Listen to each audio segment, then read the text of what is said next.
He missed a lot of Hell Week for getting pulled out for different stuff. He wasn't gonna quit, and he ended up dying in Hell Week. But yeah. So anyway, after Hell Week ended, I want to go back to the gym.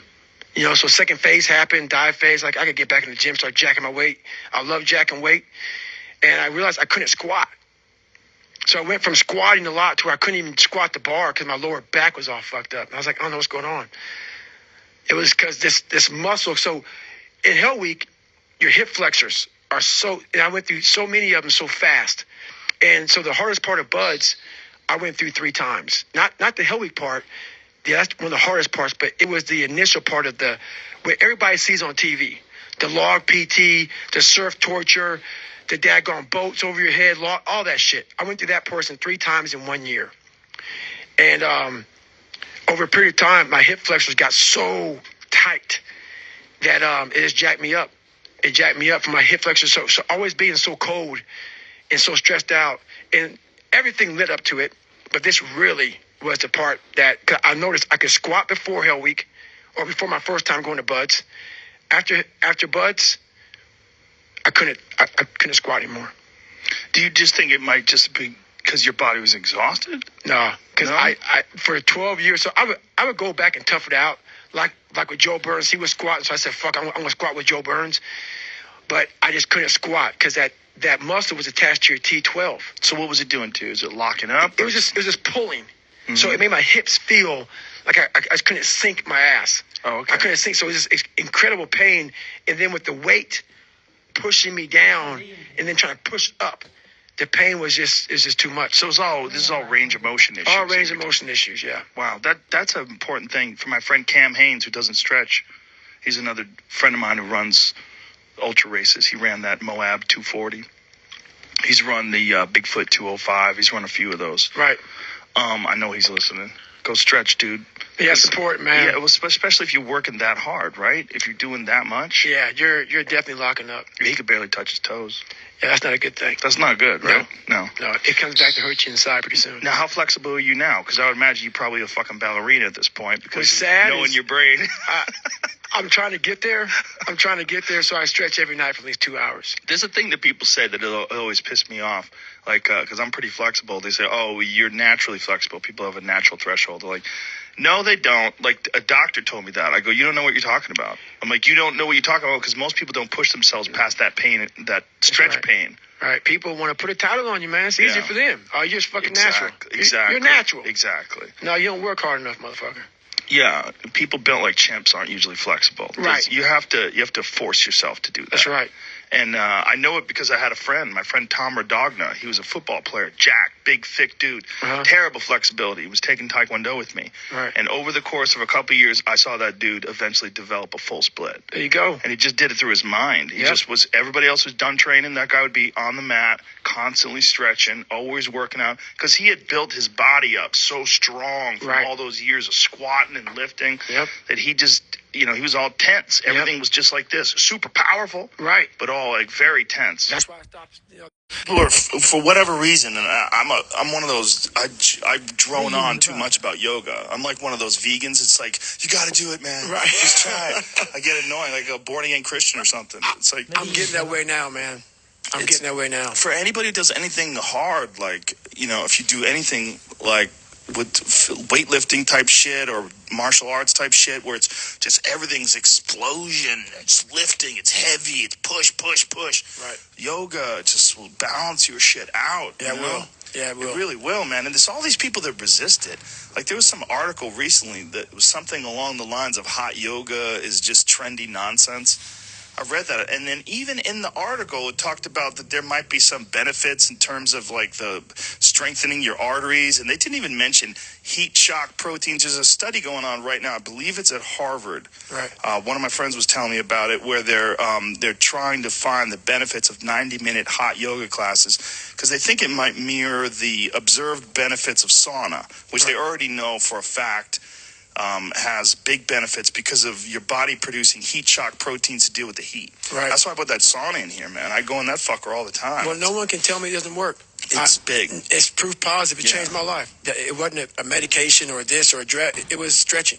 Yeah. It was yoga, stretching, all that stuff combined changed it. Well, I just think it balances out your body in those static poses where you're just holding the pose, and it works you out in a weird way that 100%. you just don't get lifting weights or hitting the bag or anything else. You're just not going to get that kind of working out. I can't agree with you more. And it's so difficult. That's what's crazy. You sweat your ass off. You're in there with a bunch of housewives and shit, and you're like, this is like the silent struggle. It's humbling. Nobody knows. No, it's like, humbling. if you see like two doorways, right, and one of them is like fucking CT Ali Fletcher's fucking super pump Iron Addicts gym, which is hard work, right. And then right next to it is the yoga studio. You're like, well, once you get done with all that hard work, you'll go over to that yoga studio. No, there's two different kinds of hard work going on. It's no joke. Two different kinds of hard work. Yes, sir. So what do you do now in terms of, like, you got over this 5 years ago, you're in this bad situation where your body's not working right. Now everything's working great again. Well, I had 2 heart surgeries also. Whoa. Yeah. So, what was wrong with your heart? So I had a hole in it. So, you're not supposed to have a hole in your heart and be a SEAL. And Were you born with it? I was born with it. It went undetected, and me pushing so hard. So in 2009, I was training for this race across America, and I just couldn't go anymore. Another pitfall in my life was the hole, and I was pretty much off active duty SEAL for 3 years. I had 2 heart surgeries, them trying to fix it. So the hole was significantly large. Like how big? They say it was as big as a quarter. I'm like, how the hell is it as big as a quarter? Yeah, that's a pretty big hole in your heart, because they had 2 helix patches. I'm like, that's impossible. The helix patches, they're in my heart, so the 2 stents. What is a helix patch? It is like a little mesh, very... Like what they do for hernias? Like something like that? Maybe something like that. So they went up through my femoral artery, and they placed this patch. But they go through your artery? Yeah, they went through my femoral artery. Yeah. Like with a camera? Yeah. Whoa. So, no, the camera was down through my throat. Whoa. And they put this catheter through my femoral artery that went to my heart. They went and they took this helix patch, they placed it in there, and then they found out 6 months later that the hole wasn't covered up enough yet. Because the hole was, and the helix patch was very damn big. So they go back in there in 2010.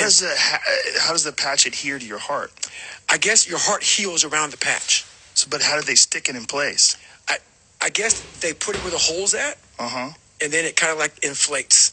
Oh, wow. Where the hole is at. And then that thing goes in there, and then it kind of covers the hole, and then the heart. So there's 2 things in my heart right now that the heart is kind of covered up. Whoa. Yeah. Okay, so here's it. So there you go. Jamie's got an image of it for us. Whoa. Yeah. So it's attached to this little probe. Right. And then they put it over the area where the injury is. Wow, that's insane. Yeah, atrial septum defect is what I had. Atrial septal defect. So basically, everything I had done, Thank God for medicine. Oh, shit. It's crazy what they could do. I'd be done. That's so crazy that they could do that. Yeah, so I was out for, I was off active duty for 3 years, so I was in a recruiting area for 3 years, trying to get back on active duty, and that was my life for 3 years, man. So they put that patch in. Yep. And now your heart's 100%? It's 100%. It's 100%. Wow. Yeah. That's incredible. Yeah, I was losing, blood, and I was bad off. Which is amazing that you were able to do all that with a hole in your heart. That's what the doctors were saying, because they didn't know I was a SEAL. So when I went in, and the doctor that found the hole, so they gave me EKGs, all this stuff. Once again, man, it's after I ran like 205 miles, Right. Like, man, you're in great shape. I'm like, man, I just don't feel good. Like, walking up the stairs is making me jacked up. So the doctor, Doc Shrek, he's like, gave me EKG. He goes, go to the doctor, get an echocardiogram. So I'm in there getting an echocardiogram, just chilling out in there, and the guy's talking to me, has his little wand on my heart. We're bullshitting about stuff, and when people get quiet, that's fucking not good, man. Yeah. So he's in there, just had his wand on my heart, chilling out. Yeah, man, what are you doing? Yeah, what's going on? I'm like, and he says, I'll be right back. He goes and gets a doctor. Doctor comes in, puts the thing on my heart. The doctor gets another doctor. Now, I'm just freaking the fuck out. I'm like, okay, because when it comes to your heart, it's a big deal. So they come back in, they say, hey, we can stop the echocardiogram. We need to talk to you out in the hallway. You have a hole in your heart. And the guy didn't know that he knew I was a Navy guy, but I don't think he knew I was a SEAL, because not many black guys are SEAls.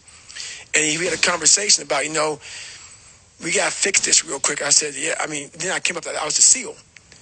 He said, man, you could have died jumping, you could have died diving, you could have died in all this stuff. Because basically, the hole in your heart, if it gets plugged with something, like anything, like, let's say you get a bubble from diving or something like that, you're going to die.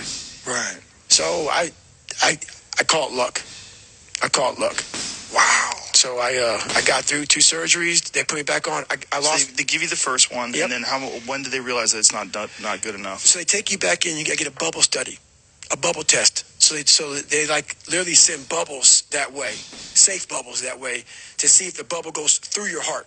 So they have this echocardiogram again, and they hook you up, I think, to IV or something like that, and they throw these bubbles through your heart, and they see if it goes through. After 6 months, when it should have been healed up, the bubble went through. So they had to tell me then, hey, we gotta, you're not good to go. So I had to take a year before I could have another surgery, because Why did it take a year? that patch had to be completely healed before they can go back in. But all this time, you knew you had a hole. Right. So they knew I had a hole because of the heart surgery. Right, but all this time, like when you're waiting for it to Yes. heal, you have an extra hole. Yes, I know I have a hole. Yes. What were you allowed to do with your body then? Well, at that time, they go, do how you feel comfortable. And so, the hole is not going to kill you right now. But you can't dive, you can't jump. You pretty much wasn't a SEAL anymore, so I was a recruiter for a period of time. So basically, I was crazy about that. Is before my second surgery, I was actually training for Delta Force. I wanted to go to Delta, and I was ruck running a lot. And before my second ruck running, mean you're running with a pack on? Yeah, a pack on my back with some weight on it. How heavy is the pack? 50, 60 pounds. And you run with that on? Well, you're supposed to hike or hump, like ruck humping. Right. I ran with it because Wow. that's what I did. Right. So the day of heart surgery, I did a ruck run. Jesus because Christ. I knew I was gonna be out of commission for a while. So fuck it, man. I gotta get my last one in, dude. Jesus Christ. So all I could do, I have my training log. So after my second heart surgery, all I could do was walk. So I became an ultra walker. Wow. Fucking walked my fucking ass off, and over a period of time, it took a year for that thing to heal up and to heal. My first bubble study after my second heart surgery came back negative or positive. The bubble went through again. Oh no. And they're gonna crack me open. Oh man. But over that period of time, my heart healed around that thing nicely, and I passed the second bubble test. So the first bubble test was how long after? A year? It was the first bubble test after the first surgery was Right. 6 months. And then you had to go through a full 6 months after that for it to Right. totally heal. Then you have the second heart surgery. Right. And when does the bubble test fail after the second heart surgery? It was about 6 months. Jesus Christ. And they said, and the doctor looked at me and said, I'm sorry to inform you, man, we're going to have to crack your chest open the next time to really get in there. And so I sat back thinking this could be a third heart surgery. And then that one. they said we have to wait for 6 months to see if this thing's going to close up. Right. And I came back thinking, man, I'm about to get cracked the fuck open. And that bubble got pinned up, man. Wow. Didn't go through. Maybe force it through with your mind. I know, right? Pulls that pitch up. When you're visualizing. That's it, man. That's something to visualize. Holy shit, man. That is crazy. Yep. It's crazy you went on a ruck run with a hole in your heart, too. Well, I did it for several years, so I said, fuck it. I might as well keep on going, man. That's amazing. Now, after all said and done, everything's good now? Yeah, I'm sure something must have popped up in my fucking ass, not to do that. Everything's good right now. I'm always waiting for the next thing to pop up, and I handle it the same way I was attacking. But yeah, as of right now, I'm in the best shape. I'm 43 years old. Just turned 43, February 17th. I am in the best shape of my life. I'm not knocking on wood because fuck it. Life comes at you, dude. So Right. fuck knocking on wood. Come at me. I mean, I would think that you would be a go-to guy for injuries. Yeah. Like, if I anybody's had them had... all, dude. I've had them all. Have a good night. Well, you broke the world record for chin-ups, didn't you? Broke your arm?